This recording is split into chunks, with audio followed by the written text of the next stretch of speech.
Okay, continuing from our lecture discussion on Buddhism, let's go to slide 9. And here I list five kinds of skandhas or aggregates that Buddhist uh, ideas describe. The first, so every phenomenon in the world can be divided into five kinds of aggregates. Number one is the aggregate of form or physical body. For example, there is a table, right? So you can touch the table, you can feel the table by touching it. Number two, uh, you can feel the table. So there is a table that's an object that has a body in the first skandha. Second is you can sense, you can feel the table, right? So that's the skandha of the sensation or the feeling. Number three, you can know the table, you can acknowledge the table, you can perceive the table, you can think about the table. So there is a table, you can feel the table, you can know the table. Now, fourth skandha or aggregate is that you tend to start liking or disliking any object or anything or any person in the world.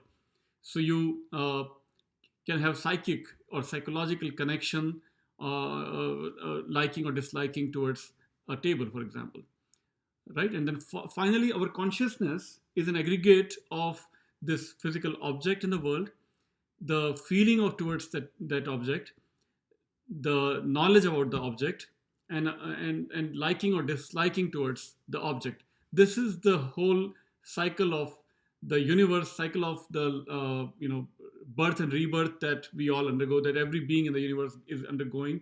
That is what Buddhism calls as consciousness. So from Buddha's perspective, there is no permanent soul or permanent existence in the world, not even a soul, not even a spirit, of course, no god or goddess.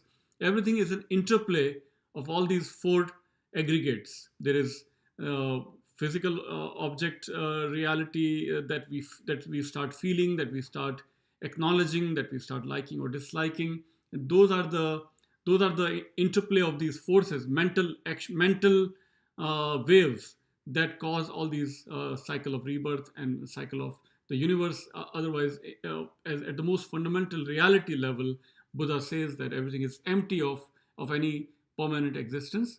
But these interplay cause all these kinds of interplay, all these cycles of rebirth and cycle of the universe.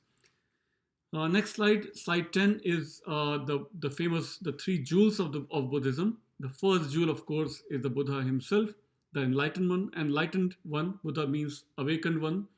Buddha, when he comes to the world, he gives rise to dharma, that is the teachings by the Buddha. So now if you follow the cycle clockwise, from the Buddha we get the dharma or the teachings, and dharma or teachings lead to a community or sangha of monks and nuns.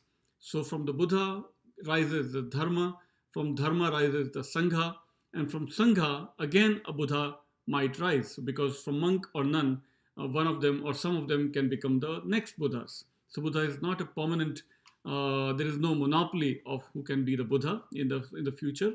There are thousands of Buddha. There are infinite Buddha in fact. So if we consider the infinite lifetime of the universe in the past and in the future, there may have been infinite number of Buddhas in the past, and even in the future there can be more Buddhas.